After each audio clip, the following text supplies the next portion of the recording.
Malone, Mark from Cape Town thing here.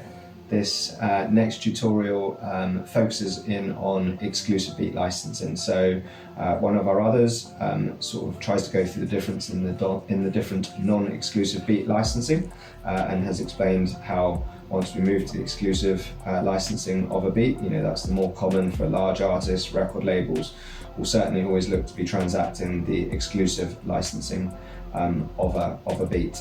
So as I've said before, the key difference is that stopping other people from the point that the exclusive license is purchased from ever recording on that beat. So yeah, for bigger artists, they don't want their song being a hit and 20 other people doing a version of it after. So that's usually the intent in taking that exclusive license, because as I say, once exclusive has been leased off the producer, they can never go and license that beat to anyone else again. So that's the key difference. All the non-exclusives, it can be multiple people licensing that beat. Even with the unlimited license, it could be sold, should never use the term sold, could be leased to 10, 20, 30 people. And we see this all the time.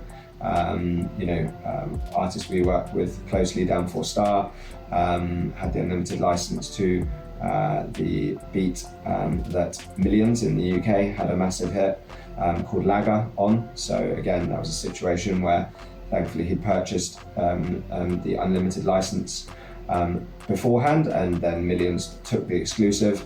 For those of you who know, it obviously happened to us with an unnamed South African artist. On the first track we made, we had the unlimited license, and yeah, that artist heard the song and went and bought the exclusive license after and did a song on the same beat as us. So this is very common, and again why I want artists, beat makers and others to try and take away as much as possible from this. On the exclusive front, the most common is the selling exclusive rights, which very much sits in the leasing camp. 90-95% of exclusive licensing activity sits in here.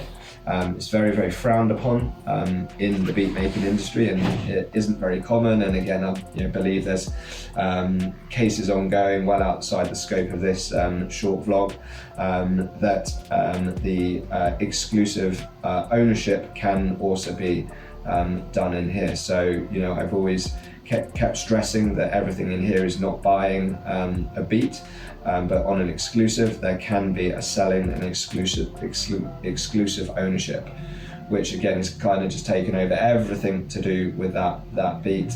It's very it's the least common part of beat licensing to have this beat ownership. No, I'm still not using the word beat sale, beat ownership, but there have been situations where the whole ownership has been transferred off the beat maker. The big differences there, again, going back to the license of a beat, is that even on a exclusive beat, there will be a renewal process based on the length of that lease. I guess the big difference with the exclusive ownership is that that's completely taken out, and there's never a renewal of a exclusive lease that takes place.